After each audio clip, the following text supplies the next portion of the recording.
Good afternoon, everyone, and thank you for joining us for Scotchtown Revealed. I'm Elizabeth Castelny, Preservation Virginia CEO, and I'm joined by our gifted and talented staff team, Jennifer Hurst Winder, Director of Museum Operations and Education, Leah Lane, Curator of Collections, and Eric Glitchford, Preservation Specialist and Project Manager. Together, they will share with you the history that is being revealed at Patrick Henry Scotchtown. We're thrilled so many of you have included us in your day's activities. I had a wonderful time last evening reviewing the participant list and seeing the names of so many who have supported Scotchtown and our statewide programs. Your dedication and financial support ensures our stewardship of our sites and of our mission. Thank you. I want to acknowledge that this program is made possible in part through funding from the National Endowment for Humanities and the Virginia Humanities through the CARES program. Scotchtown.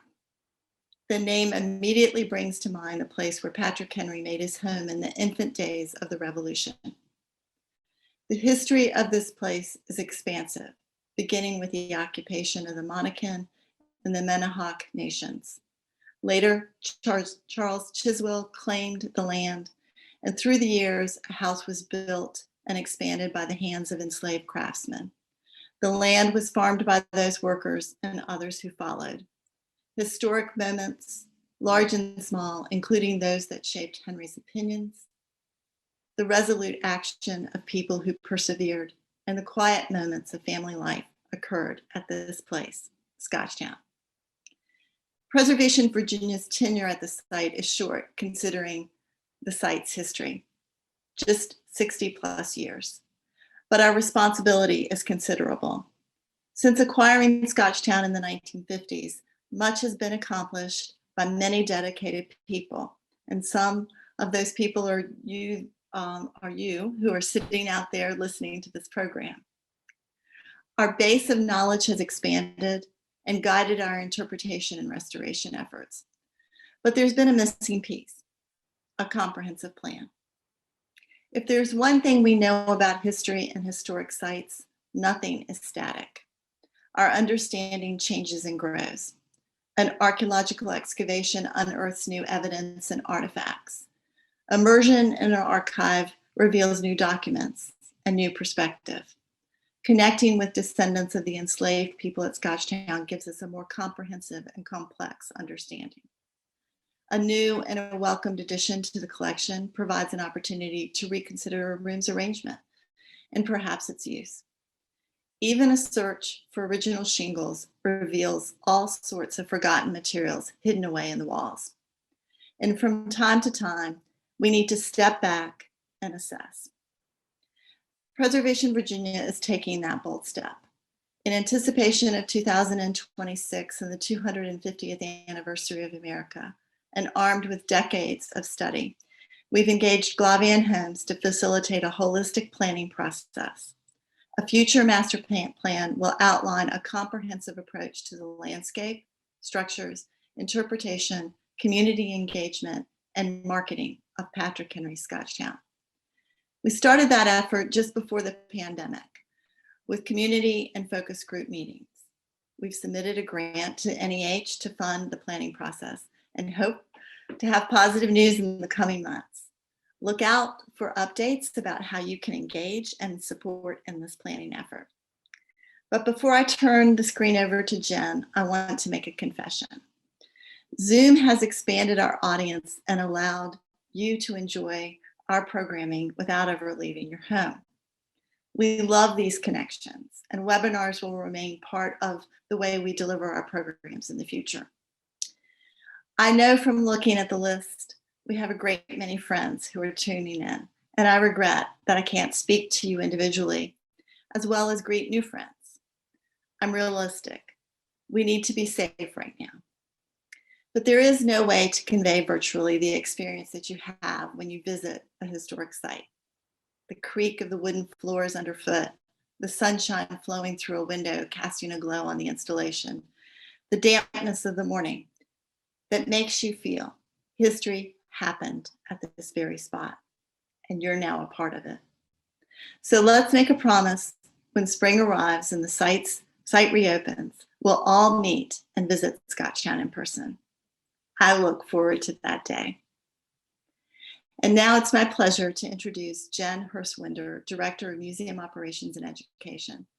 Jen joined Preservation Virginia staff more than 12 years ago to lead the educational efforts at our historic sites. Her role expanded in 2017 to manage our Preservation Services Department and 5 of our site historic properties operations, from interpretation, collections management, preservation, and community engagement. In the last year, she's helped to navigate the complex environment of ensuring equity and diversity in our programs, while ensuring the safety and health of our staff and visitors interacting at our sites. That's no easy task. I'm honored to introduce Jen Hurst Winder. Thank you so much, Elizabeth. That was wonderful. I really appreciate the introduction. And I have to say that I could not in any way have done this without Leah Lane and Eric Litchford. They joined us at the beginning of 2020 and had to jump right into all that 2020 brought to us. So I'm just absolutely honored to work with such a remarkable team. So I'm going to speak briefly just to get everybody up to speed on the history of Scotchtown. So this is your quick 2-minute history of Scotchtown, and then we're going to let Eric talk about some of the remarkable architectural features of Scotchtown. So here we go. On July 15th, 1717, Charles Chisel received a grant for 9,976 acres of new land in Hanover County. He received that from Governor Alexander Spotswood. And tradition states that the construction of the house was done by 1719. Now, Chisel and his wife Esther moved to the new property, and in addition to agricultural production, Chisel also established an iron manufacturing nearby. He died in 1737. The property was transferred to his son, Colonel John Chisel, and in 1757, a sale of the property is the first time we see the name Scotchtown used. In 1759, Scotchtown was transferred to Chisel's son-in-law, John Robinson. And interestingly, in 1766, Colonel Chisel murdered a man at Mosby Tavern. He died while on bail and was refused burial in Williamsburg. So his body was returned to Scotchtown. And in that same year, Robinson himself died, deeply indebted to the state. And in order to pay some of Robinson's debts, Scotchtown was offered for sale and eventually sold in 1770. Patrick Henry took occupancy in 1771. And though he only lived at the home from 71 to 78, they are some of the most politically significant years in his entire life. And his family and the 40 enslaved men, women, and children at the site. It was from Scotchtown that he rode the 40 miles to Richmond to deliver his famous Liberty or Death speech, and again in 1776 to be elected the first governor of Virginia. So in 1777, Henry marries his second wife, Dorothea Dandridge, and relocates to the governor's palace in Williamsburg. And Scotchtown is again offered for sale, and in 1778 was purchased by Wilson Miles Carey and sold again in 1787 to Benjamin Forsyth. Around 1801, Scotchtown was purchased by John Mosby Shepherd, whose descendants lived at the property until it was transferred to the APVA, now Preservation Virginia, in 1958. The Hanover County branch of the APVA oversaw the initial restoration and furnishing of the site. And in the early 1990s, operational control of Scotchtown transferred from the Hanover County branch to Preservation Virginia's headquarters in Richmond. But that is a very brief history that brings us up to where Eric is going to go ahead and present.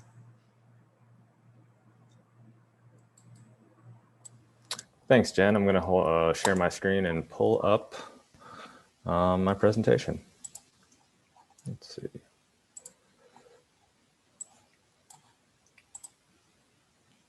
All right, that should do it. All right, hi everyone. My name is Eric Litchford. I manage the architectural preservation at Patrick Henry Scotchtown. Today I want to talk about mostly the restoration that was done to Scotchtown shortly after Preservation Virginia acquired the property in 1958, And then I'm also want to go into a little bit about our ideas for the building and how we're planning to maybe make some changes in the future in regards to the architecture. So you can see right here, this is Scotchtown as you see it today. Interestingly, though, the building did not look like this when Preservation Virginia acquired the property. This is actually the product of a pretty significant restoration. This is an image that was taken about 1930, and you can see that Scotchtown is in pretty rough shape. We don't have window panes in. The building's pretty dilapidated, but you will also notice there are some significant architectural differences from the building you see today. Most notably, we have these two smaller chimney stacks that are off center. There's actually 4 of them. You can only see 2 here. And that's quite a big difference from the large central stacks you see today. Then you have this metal roof, which is no longer there. This porch is a different form than the porch there today. And if you look over here on the east side of the building, you will see a shed addition.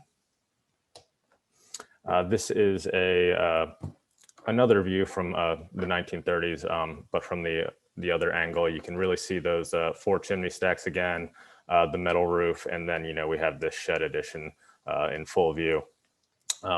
So when Preservation Virginia acquires the property, they pretty much immediately hire a man named Walter Maycomer to head the restoration. Unfortunately, and they hired him specifically with the goal to return the building to its 1770s appearance when Patrick Henry occupied Scotchtown. Unfortunately for Mr. Maycomer, there was very little, documentary or written documentation that could help guide his restoration. So he very much had to rely on reading the physical evidence that was left in the building itself. Fortunately, Mr. Maycomer was extremely qualified at doing that. He was the former architect during the Colonial Williamsburg restoration. He was the resident architect at Mount Vernon, and he had also worked on several historic sites throughout the Mid-Atlantic. So as far as having the right guy to handle the restoration, I don't think we could have done much better. So this is a floor plan of Scotchtown in its pre-restored form. Immediately, you'll notice here's this shed addition. We saw images earlier. Maycomer was able to pretty much very quickly determine that this shed addition was of 19th century origin, and actually had it removed because it was inconsistent with the occupancy of Patrick Henry. After that, the really big issue was these chimney stacks. Maycomer could again determine that these were 19th century features, and he could do that largely because in the cellar was still the foundation of the original central stacks you see today. So Maycomer could take the evidence found there, and he was able to determine the size and orientation of the original chimney stacks and how they opened up into each of the rooms. And he actually has these stacks torn down, and then he uses the bricks from them to recreate the original 18th century stacks that we see today. Here we have an image of that happening. You can really see how this is from the restoration, and you can really see how large and intrusive the chimney stacks were, and this is in every room. So this is quite an invasive undertaking. Going back to the floor plan, one of the things you have to consider is that when these 19th century stacks were installed, they obliterated the original framing in the building. So when Maycomer puts back the original central stacks, he has to figure out how to basically backfill the framing that's missing. So this is an image of the cellar. You can see, Scotchtown has this great traditional 18th century timber frame. So basically, large hand-tooled pieces. In this case, it's mixed pine and poplar, all joined together using mortise and tenon joinery. That is, with a series of notches and lap joints and wood pegs. Very little use of nails. But basically, what's going on here is these first three floor joists are original 18th century framing members, where basically everything over here is Macomber replacement. And as far as good preservation, it's top tier stuff. He's matching the overall dimensions, the species, and he even fits all these new members together using traditional joining methods. So we really have like an authentic replication of existing material. Macomber even goes to the extra effort of finishing his new beams with 18th century hand tools to imitate the marks those tools would have left on the timbers. For example, this is an original floor joist at Scotchtown. You can see these scallop marks. That's done with a hand tool called an adze. And then here we have a Macomber replacement beam, and he goes through the extra effort to actually finish that beam to sort of imitate those cut marks from the adze. In the attic, we sort of have some of the same framing issues. When the chimneys penetrate through the roof line, they unfortunately cut through the 19th century chimneys, that is. When they were added in, they cut through quite a few of the rafters.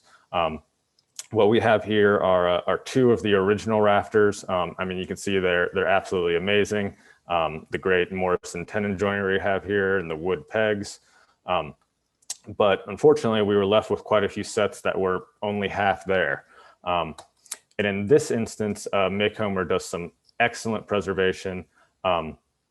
In many cases, contractors would be more likely to just replace the whole rafter in a situation like this. Macomber, he puts in these amazing splice repairs where basically this lower half is original material, and then he splices on new material, once again, matching the species, dimensions, the saw marks. He puts his own wood pegs in here. So that, there's an up close view of that repair. And this is still a preservation repair we use commonly today. We refer to it as a Dutchman repair.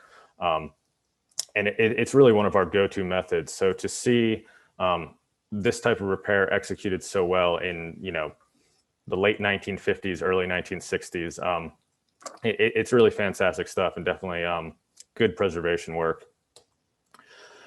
So after Macomber addresses the sort of larger structural issues at Scotchtown, being the chimney stacks and the framing issues, he has to turn to sort of the interior finishes of the house. In this regard, Scotchtown had sort of a mixed amount of 18th century material surviving.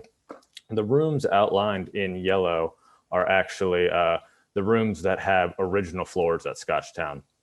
Unfortunately, the rooms that are outlined in yellow, or light yellow, because of all the work to the chimney stacks and the framing underneath, these floors actually did have to be taken up during the restoration. But Macomber, being the great preservationist, retained those floors and laid them back down after all the work was done. So we still have them today. The central passage here I have outlined a little bit differently. This room actually is the best preserved room in the entire house.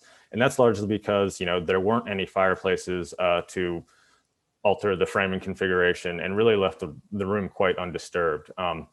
In this instance, we still have the original floor, the 18th century floors in place, and they have never been moved. They're still exactly where they were laid down. So that room's it's pretty cool. This is an underside of the floorboards. We get to see those right in the central passage. You get to see these awesome 18th century tool marks we're always looking for. And then my favorite actually is in a few places when they were nailing those floorboards down, they missed the joists. So they give us an opportunity to see a few of these, handmade wrought iron these were formed by a blacksmith, these nails. And what's special about it is that, in the other rooms with the original floors, we don't have these nails anymore. When they pull them up and put them down, you lose that. So it's just a cool feature to see specifically in this room, that little bit was retained. The interior trim and paneling kind of followed the same progression of sort of this mismatch and actually being able to fill it out with good studying of the building fabric. What happens basically is the only room that has its panels in place when we acquire Scotchtown is once again that central passage. Everywhere else in the house, the panels were not present. What happens is Maycomer actually finds a bunch of the panels stored in the shed addition that we talked about earlier that he has demolished. And what he does actually is he removes those panels, looks at the nails in them, and is able to compare those nails to existing nail holes in original framing and figure out where a lot of that paneling actually fit into the house. And then in instances where he didn't have the paneling, it didn't survive, he wasn't able to find it on site, he could use sort of the information he gathered from what he did have and extrapolate it to the rest of the house and really outfit the house in its complete, 1770s trim and paneling configuration. This is probably my favorite image from the restoration, just because what you see going on here is an original panel being fit together with new panels they constructed. So just again, one of those, that fantastic preservation work ethic where they're doing absolutely everything they can to preserve as much original fabric as possible. So that's a quick overview of the restoration. There's still tons of stuff I didn't have time to mention. So if you have any questions about that, be sure to ask at the end. But the other thing I wanted to talk about is actually the master plan at Scotchtown. We're embarking on one, and it's going to give us an opportunity to sort of reevaluate some of the architecture at Scotchtown. One of the things we're actually going to be looking at coming up is the roof at Scotchtown. So on the right, you can see this is actually the oldest picture we have at Scotchtown. And if you look closely, you do actually see there's a shingle roof on there, which predates the metal roof you saw earlier on the pictures, the same metal roof which was on the building when we acquired Scotchtown. On the left here is actually the roof Maycomer put on during the restoration. It's still on there now. It is nearing the end of its life, so we are going to be looking at replacing that roof fairly soon. But what's going on here is these are cement shingles. They were put on as an imitation of the 18th century wood shingle roof that would have existed in Patrick Henry's lifetime, but sort of with the added benefit of more durability. In the meantime, though, since 1960 or so, there's actually been a bit of research on 18th century Virginia roofs. And basically a bunch of people went out and surveyed all the surviving 18th century Virginia roofs that they could find. These are generally roofs that were trapped under additions or somehow protected from the elements.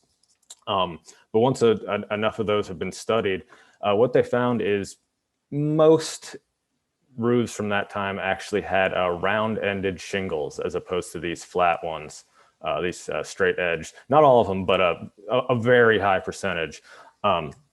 So in order to increase the historical accuracy of the roof at Scotchtown, that's actually a building feature we're going to be looking at when we replace the roof. Even better though, we were recently doing some work in the attic and under the floorboards, among various other artifacts. One of the things that did turn up was a fragment of an 18th century shingle, and right here you can see we have the rounded edge still preserved. So I mean, when you have the research that matches up with the physical evidence, that's kind of a grand slam in the preservation world. So it's always great to see that, and it's absolutely going to help guide our decision as far as the form of the roof moving forward. The other big feature we're going to be looking at closely is actually the porches at Scotchtown. So Maycomer constructed both the front and back porch on the building. Interestingly, when he built these porches, he actually was very aware that they were not there when the house was initially constructed. We know that because this great modillion cornice we have at Scotchtown actually extends right behind the porch on both the front and back side. That's not a feature you would construct that way if you, you wouldn't go through the effort to construct a cornice that was going to be covered up if you knew that if you were planning on building the structure with a porch from the get-go. Here's a picture from inside the porch roof, and sure enough, you can see that that cornice extends right through with these great modillions. When Macomber is doing the restoration, we saw earlier that there was a 19th century porch here. He removes that, and what he once again here, yeah, you see the cornice running straight through. But what he sees when he removes the cornice is essentially the outline of an earlier, or when he removes the 19th century porch, excuse me, he sees the outline of an earlier porch preserved in the sort of the paint on the wall of Scotchtown.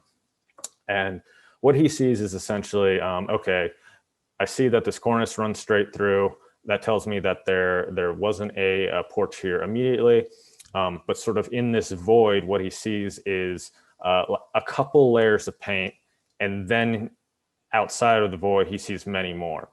So his reasoning is essentially that, okay, the porch isn't there when the building's built, but it's there after only 2 or 3 coats of paint. So with an early 18th century construction date at Scotchtown, he's reasoning that after 2 or 3 coats of paint, we clearly have a porch by the time Patrick Henry is occupying the building. So that's his evidence for constructing the porch here. And on the other side, why we're considering reevaluating it is because paint analysis technology has exploded. It's gotten exponentially better since 1960. Generally, in that period where people are finding like 3 to 5 layers, we can go back and look at that same layer or that same area of paint and find like 15 to 20 layers. And of course, this paint is still all here and preserved to look at. So that's something we're definitely going to be assessing in the future, and it very well could change the outlook on whether those porches were or were not there during Patrick Henry's occupancy. So that actually about finishes up for me. If you have any questions, definitely let me know at the end, and I'm going to turn it over to our curator of collections, Leah Lane. If I can figure out how to unshare this.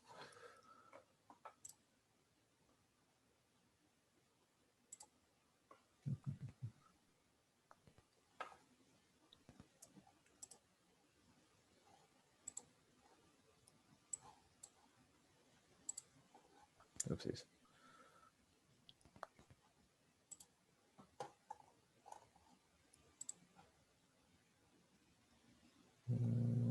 How did I do this? Leah, I think you may be able to share your screen and just take it. No, not until. No, it's being 1 second. challenging. How did I do this before?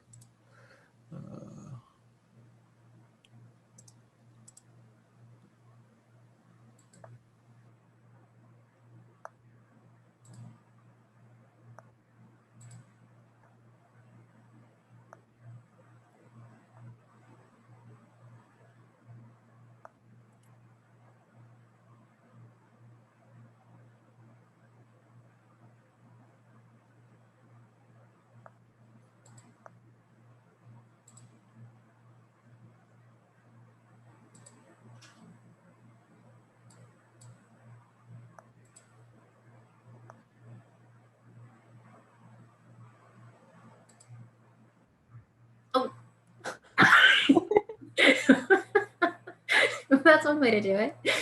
I'm sure Eric will be rejoining us. I'm going to now seize control of the screen. So let's see here. All right. Well, Eric is a wealth of information about the architectural history of the house, and just what a fabulous introduction to this great site. So, the picture you're seeing here on the screen is actually auction day. This is the day we purchased Scotchtown in 1958. And when we purchased Scotchtown in 1958, apparently hens had been taking over the central passage. The building was lorded over by a goat of imperious mien. That is a quote. And to once again make Scotchtown feel like a home and not a barn, a largely volunteer, mostly female-driven Hanover County branch of the APVA had an uphill battle, and they pretty much had to start from scratch. So with this blank slate as our starting place, let's look at the furnishings of Scotchtown in this post-1958 period. By furnishings, I want to clarify, I mean a lot more than furniture. I mean glass, ceramics, textiles, basically everything inside of the home that's not the architecture.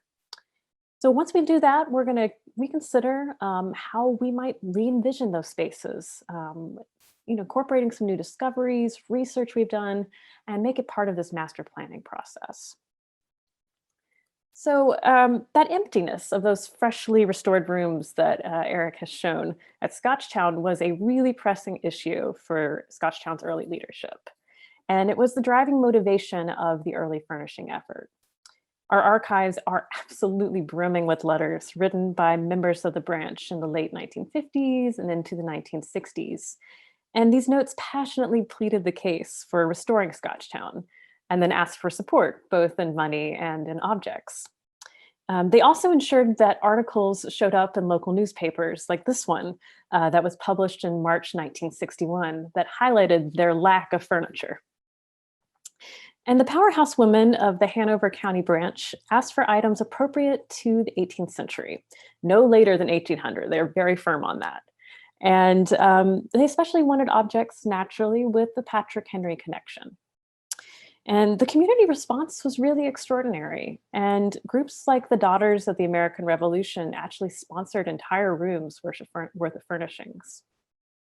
So just a month after this article was published, these are our first snapshots of the restored Scotchtown interior. It's taken April 1961.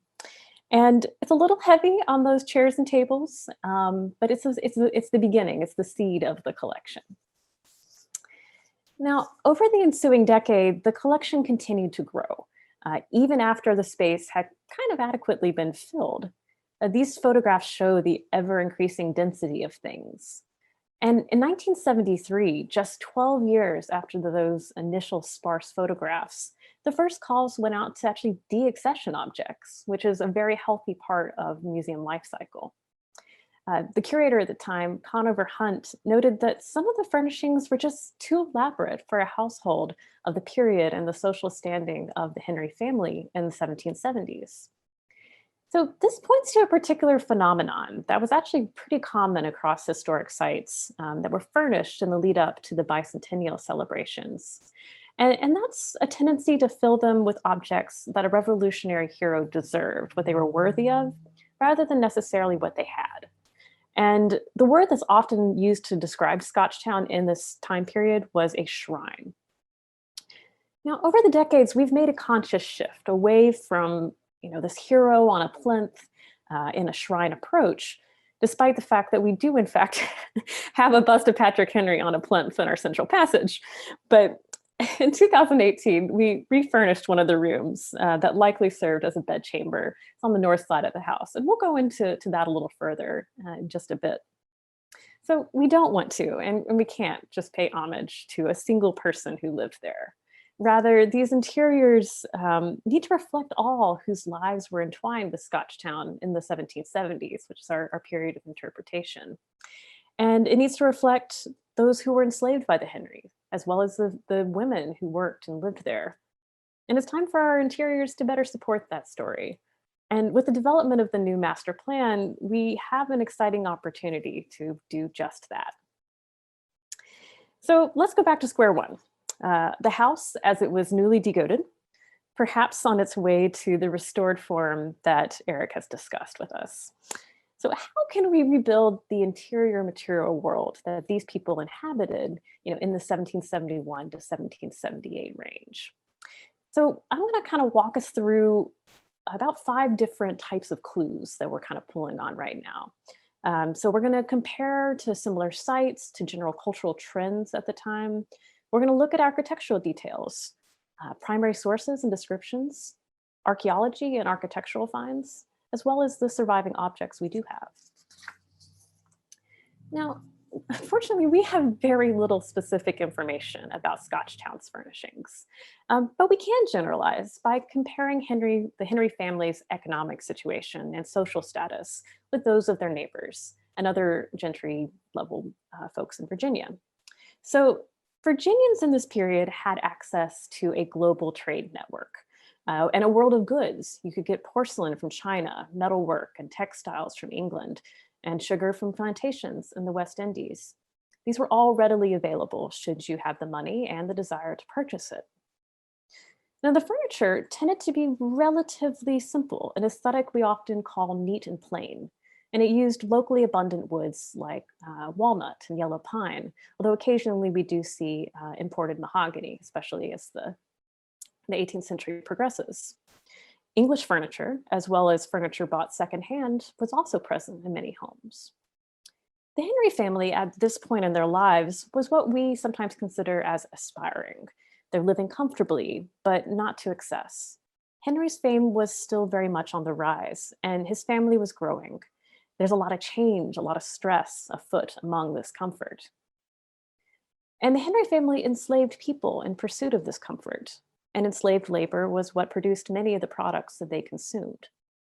Now, the main house is the only surviving structure from Henry's occupancy, but there would have been many other interiors around the property: a laundry building, a kitchen, dwellings for the enslaved.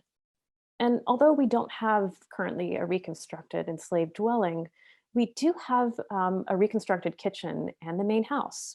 And enslaved individuals often slept near their work, an arrangement that ensured that they were forced to be on alert, whether in the kitchen to tend the fire or at the bedside of a sick white resident, or just above in the unfinished massive attic space. These are spaces that lack privacy and they're far from restful. And sometimes their space was limited to a bedroll that could be tucked away. So although the architecture of Scotchtown has been heavily modified, as Eric has discussed, through the restoration process and also through just changes in the 19th century, there is some surviving evidence for how these spaces might have been used inside the main house. Now, the rooms on the south side, which was considered, we think, the front of the house, appear to have been paneled. And here in this floor plan, you can see those rooms highlighted in purple. From this, we can assume that, at least originally, they were intended to serve as public rooms for dining or entertaining. And it's important to note, though, that the Henry family did not build Scotchtown, and they may have chosen to use their rooms in ways that differ from the architectural vision of the original occupants, the Chisel family. Now, that bedchamber that I showed earlier on that we restored in 2018 with the guidance of curator Gretchen Pendleton, now that's on the north side of the house, overlooking the workyard, and I've highlighted it in yellow here on this plan. Now, we believe this side of the house was a location of more private spaces. Gretchen developed what's known as a furnishing plan for the space, which not only highlights the kinds of objects that would have been in that room, but explains how they fit within the interpretive narrative of the site. A furnishing plan for all of Scotchtown is one of the goals of our master planning process. In this case, Gretchen argued for a center for female management of the household, a sort of hybrid bedroom and office that intersected heavily with the work of the enslaved in the yard just outside and inside. Now, throughout our time as stewards of Scotchtown, we've been challenged by a general lack of documentation of the interior. There are, for example, no 18th century inventories of its contents.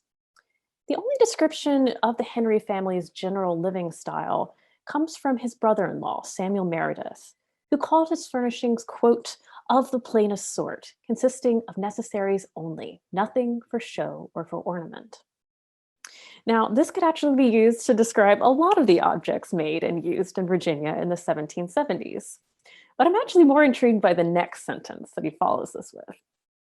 And in this, he says that Patrick Henry, quote, "regarded nothing of the trouble of moving and would change his dwelling with as little concern as a common man would change a coat of which he was tired." Now, this doesn't speak to a personality that accumulated a great deal of things for the sake of having them. the Henry family probably traveled pretty light. And Scotchtown was also significantly larger than the Henry family's previous residence.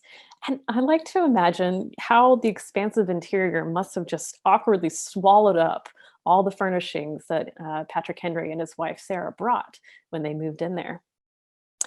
So I suspect that a sparseness of ornamentation and a general quantity of objects likely characterized the interiors of 1770s Scotchtown. Now, business records can also be very helpful. And recently, we have been exploring a ledger housed at the Library of Congress that records the Henry household's purchases from Patrick's half-brother, John Sim. Now, it turns out we actually did know about this document early on in the restoration, but it's one of those things that just kind of got lost to time, and we're really excited to have the chance to return to it. It includes purchases and payments that cover the period from April 1771 to May 1778, a vivid snapshot on exactly the consumer habits of the Henry family during their occupancy. And my colleagues and I have been doing a transcription of this ledger, about 1,000 entries, and we're almost done. We're so close. So now the vast majority of these entries are for textiles or for related objects, for example, buttons and shoes. Most are varying grades of linen and wool, as well as other items like silk ribbons, lace, and hose. A whopping 35 handkerchiefs were purchased, some described as red, purple, checked, spotted gauze or silk, not all at once, but in separate ones. And towards the latter part of the account, they actually purchased 3 pearl necklaces. Some non-textile and costume houseware goods do also appear, like a large china bowl purchased on September 22nd, 1773. Though there is no way to know for sure, it's fun to imagine that it was this Chinese export bowl, which has a Henry provenance and has been on loan from the Virginia Museum of History and Culture to Preservation, Virginia since 1912. It's a very old loan. Other items purchased, which might have been visible around the interior, include a hair trunk, utensils, a looking glass, water jug, vinegar cruet, a stone, which is a stoneware chamber pot, half dozen cups and saucers, 2 tin coffee pots, 3 pewter dishes, among many others. The ledger also gives us a glimpse at the material world of the enslaved. Now, between 1771 and 1774, the Henry household purchased 417 plus yards of a fabric called Osnaburg, a coarse linen often used for clothing worn by the enslaved community. Now, like other enslavers, Henry almost certainly issued periodic allotments of either yardage or completed garments. Durability, not comfort or style, was the priority, but we know that enslaved individuals personalized their wardrobe and expressed themselves through fashion by purchasing or repurposing textiles, especially colorful accessories like handkerchiefs, as visible in this circa 1785 to 1790 watercolor from South Carolina. And this is down at the collections of our friends at Coney Williamsburg. Forced labor is also hinted at in the purchase of different kinds of tools. Eric mentioned an adze earlier that was used to work those beams. That's one of the tools that shows up in the ledger. It wasn't used to make that beam, but we know that woodworking was going on, and it was probably being carried out in large part by the enslaved community. So archaeology is another great way to understand the specific material culture of a site like Scotchtown. Now, several excavations have occurred at the site since 1958, largely in search of foundations of various supporting structures that were present in the 18th and 19th centuries. And I was looking at the attendee list, and a name stood out to me. Alistair MacDonald, who actually did one of the earliest digs here at Scotchtown, is in attendance today. So I enjoyed your report. But as Mr. MacDonald, I think, would agree with me, his work was challenged by a general disturbances that had occurred in the soil stratigraphy, which is the way it's layered. And that stratigraphy is how archaeologists help determine, how old a particular feature is, whether it's an artifact or a piece of architecture. And so it's an uphill battle with archaeology at Scotchtown. But for the past couple of years, Professor Elizabeth Fisher, and these are, I believe, are from Mr. MacDonald's report. from 1968. So these are 19th century ceramics, and the foundations that they found were largely, we think, 19th century. So, but for the last couple of years, Professor Elizabeth Fisher and her students at Randolph-Macon have been carrying out a series of digs in the front part of Scotchtown on the south side. And that's been left relatively undisturbed by previous restoration and archaeology work. And in April, we're actually going to be having another webinar that I hope you'll join us for, which will be really looking closely at archaeology at Scotchtown, and I believe will involve Professor Fisher. So yeah, I'm getting a nod from Jen. Great.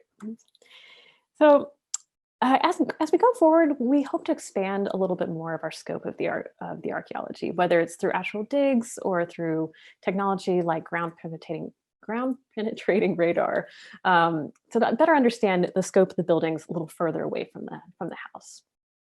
And as Eric mentioned, he and his team recently discovered a number of objects, within the architecture of Scotchtown. So this was actually up in the attic. And some of those objects actually fell within my camp as well, including textiles, which is great because here's a shot of some of the students at work from Ms. Fisher's. Here we go. So textiles don't survive typically in the archaeological record, but they do with an architecture. And so here you can see a section of woven horsehair, a printed fabric there on the bottom, and a knit wool, possibly from one of those many pairs of hose that were purchased in that ledger. So, and there's even a very sizable section of a pair of men's trousers from the 1850s. Now, as you can tell, a lot of these objects post-date the Henry occupation. And as Elizabeth pointed out, and Jen as well, the Henry occupation is a very small portion of a much broader history. So it's pretty understandable that we're getting a lot of 19th century material. And we're just starting to catalog these finds. So stay tuned for more discoveries. And Eric and I still have to cover some ground up there in the attic. So who knows what we'll pull out. All right. So very few objects that have survived that we know were used at Scotchtown and were owned by the family of Patrick Henry. Now, with any object that's associated with a notable historic figure like Patrick Henry, we kind of have to be careful because provenance, which is what we call family ownership, can be wishful thinking, it can be misremembered, or it can be just plain fabricated. But here's some of our better candidates. And you've already seen one of them, this punch bowl that's up there on top of the desk. And that's the one that's been on loan to us since 1912. And this desk is actually a far more recent addition. It's circa 1775, it's walnut, and that was given just this past year, so things are coming back. Other objects that may have been original to the house include this walnut side chair, which is generously on loan from the Virginia Museum of Fine Arts Foundation, and this incredible mahogany table that features 4 extendable arms. And there are certainly amazing Patrick Henry objects elsewhere, like our friends at Colonial Williamsburg. The smoking chair is believed to have been Patrick Henry's. So the master planning process at Scotchtown is an exciting opportunity to pull together evidence and reimagine the interior world of Scotchtown as it appeared in the 1770s. And we've seen that it probably wasn't an ostentatious place. There was probably too little furniture for the space. What was there was good, not overly ornamented. Socially, the Henry family was aspirational and purchased a mix of locally produced and imported goods, with the occasional luxury item. This was a household with a growing family on the precipice of social advancement and the disruption of the Revolution. The aspirational material culture was built on the enslavement of humans. No one handled the furniture or the furnishings of Scotchtown more than the enslaved, and they are often the reason for the survival of objects. And our interiors must bear witness to their presence and their human experience there. So I tend to think that the objects matter, but the heart of it really is the interpretation that makes those objects actually tell truths. So that's where I actually partner with Jen. So I am going to hopefully stop sharing my screen now and we will pass it on. Did it work? All right, good job. As always, I'm remarkably impressed by the work that Eric and Leah have been able to uncover in the short time that they've been with us. We are so fortunate to be able to work with them, and it's amazing how much research is still out there to uncover. So as we embark on the second phase of our master plan, we recognize the significance that Scotchtown has to tell these unique and important stories. And hopefully we'll be able to work with the community to become an essential part of all of the different communities that embrace Scotchtown. We are running a little bit short on time, so bear with me. I think what I'm going to do is I'm going to shorten my portion so that we do have enough time to make sure that we get to your questions. And I'm also trying out a new style of screen sharing so that, so bear with me on that too.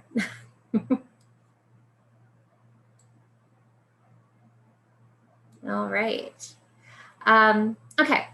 So, I'm just going to talk to you briefly about a little bit more about our master plan and the interpretation that we're looking to bring to it. So this is an overhead view, and the reason that I have this screen up is because I really wanted to make sure that everybody understands that this entire area that is outlined in red is Scotchtown, the property that we currently have with Scotchtown. And so you can see that the house is right here with number 1, and then all of the other reproduction outbuildings that surround it. But if 2020 taught us anything, it is that we recognize the importance of our outdoor spaces and that there's many ways that our visitors can interact with that landscape. So just really quickly, these are the primary goals and objectives, which include increasing community awareness, expanding programs to tell a more inclusive story, our commitment to support Scotchtown's African-American descendants. And like all nonprofits, we're always looking to identify and obtain new funding sources. So as we're working towards completing this master planning process for the site, we started kind of as a commemoration of our 300th anniversary of Scotchtown.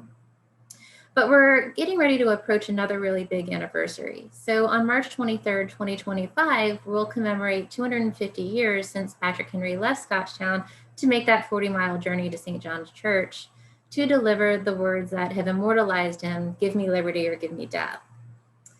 And so a quick internet search on 2020 shows that "Give me liberty or give me death" has been very popular this year. It's a phrase that's come down through history to really represent a moment when Americans have heard that call to revolution. And it resonates through the ages across the globe and also very close to home. So his famous speech is the connection that most visitors have to Scotchtown and to Patrick Henry when they arrive at the site. Now, the challenge is how to build on those famous words in a way that's relevant and engaging, it's inclusive, and reflects a thorough diversity of those historical voices. And Henry is important to anyone seeking to understand the American Revolution, the founding era, and how that connects to now. So as part of the process that we've gone through and that we will go through in the future, we recognize that community voices are really essential to this process. And so I too was looking at the attendee list, and there's a lot of people who have already participated with us in some of these processes. And if you look closely, you probably could pick yourself out of these photos. Luckily, we've been able to start that process, but like I said, we're going to continue to make sure that we engage with our various communities to make sure that your input is heard. But we're continuing to uncover research with Eric and Leah, and from fellow historians, colleagues, genealogists, etc. That's going to help us to guide our interpretation to make sure that we're telling that inclusive story of Scotchtown, and that it's evidence-based, and that it centers on the stories of the people that are connected to the site, and also the ideals that are espoused by Patrick Henry. So these images are from an exhibit that's actually currently at Scotchtown that centers around the legacy of Patrick Henry. And it talks about Patrick Henry, the orator, and how he was regularly on the debate stage with influences of the Great Awakening and the Enlightenment, and also his role in things like the Parsons Cause and against the Stamp Act, and for the inclusion of amendments to the Constitution. And it also continues on to talk about his ongoing legacy and more contemporary issues like voting rights amendments and the Universal Declaration of Human Rights. From our initial conversations, it's very clear that our objective is far from continuing to preserve Scotchtown as a shrine, like Leah mentioned, but rather redefining Patrick Henry as a human being instead of that marble man, like we also saw in Leah's slide earlier. So in this process, we planned on talking about Sarah Shelton Henry, who unfortunately passed away in 1775 after a long period of mental instability. And so we want to talk about how, while there was in fact a Eastern State Public Hospital that she could have been sent to, that Patrick Henry actually chose to care for her at home at Scotchtown. And this opens up a tremendous amount of interpretive possibilities that we plan to explore through further interpretive planning. Also at one of the charrettes, Henry scholar John Kukla was quoted as saying, "We judge the founding fathers' behavior by the moral standard that they set." And it's here that Henry stated his opposition to slavery. However, that comes into conflict with his actions. And so he's one of many people who struggled with these conflicts. And you can see in this image, a letter that Patrick Henry wrote to Robert Pleasance from January 18, 1773. And in that letter, he is quoted as saying, "I believe a time will come when an opportunity will be offered to abolish this lamentable evil. Everything we can do is to improve it if it happens in our day. If not, let us transmit to our descendants, together with our slave, a pity for their unhappy lot and an abhorrence for slavery." And so primary sources like this are exceptional documents, and they're a way to acknowledge Patrick Henry as a human grappling with any number of internal and external forces. But it serves as a window into the difference between what historical figures say and what they do. So as we are dedicated to telling the stories of the enslaved, their perseverance, their strength, and their overcoming of obstacles, we recognize that we must do this in a respectful manner that incorporates the voices of the descendants of the enslaved at Scotchtown and considers with empathy the experiences and the ideas of those whose ancestors suffered in slavery. So we've only just begun to do this work. We have worked with African-American genealogist Andy Quimbo Floyd to research names of people once enslaved here. But we are also in the beginning stages of developing an online descendants portal entitled Voices Remembered. And our goal is to connect and build strong relationships with descendants and to present individual stories that truly highlight the African-American experience at Scotchtown and the other sites that Preservation Virginia owns and operates. In the desire to make sure that we stick to some sort of time, which I think that we're actually really running towards the end of time. For those of you who can stay, we'll spend a few minutes at this point answering any of your Q&A. So for those of you who wish to continue, maybe we can spend another 5 or so minutes answering some questions, if that's okay with everybody. Panelists, is that okay with you? Okay. So I'm going to stop sharing now. And we had a couple of really great questions in the Q&A. And so I think a lot of these have to do with the restoration. So one of the first questions was, who actually funded the Macomber restoration? Because I've been going through so many of the furnishing files, a lot of the same people who supported the furnishing project also helped support the Macomber restoration. But one of my favorite objects I found, and I wish I'd included it, was a beautiful hand-drawn certificate given by some local school children in 1959, I believe. Basically pledging their support for the restoration of Scotchtown and giving, I think, $10 or something towards it. And it is very dear. So there was also support from the state government. And so, they give a huge range from small donations to really huge, very large ones. You guys might know more beyond that, but I just loved that little certificate. So sweet. They even drew like a little bow on it. So there's another question about the theories of why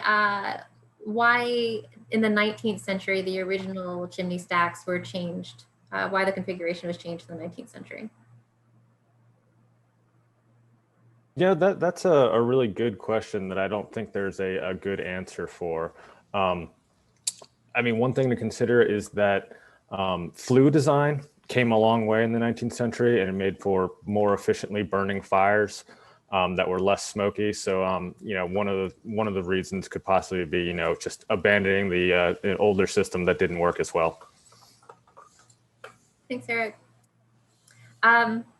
So the other question is, what material do you expect to use for the replacement roof? Yeah, so we're actually we're considering doing another generation of imitation cement shingles. Patrick Henry's Scotchtown has a absolutely massive roof. And, while it would be fantastic if we could install a, all wood shingle, the shingles we retained were actually pine. So that pine would have been the wood of choice. It's just not quite an economical decision with a roof that massive. Mm-hmm. Another question is about the map table. And it looks like, Elizabeth, did you want to take that one? Go ahead, Leah. So Elizabeth mentioned in the chat that the maps could have been spread over them, and that is absolutely one of the potential uses. There's a slight chance that it actually belonged to Patrick Henry's father, John. I haven't been able to track that down yet, but John was a cartographer. In fact, if you looked very closely in the last slide on my presentation, his map of Virginia was hanging over the desk. So it's certainly possible that that's what that was used for, but any kind of large, awkward document would be. The only similar table to it is at Monticello, actually. So we've been debating about what to call this form. So if you have any ideas, let us know. Reading table, map table.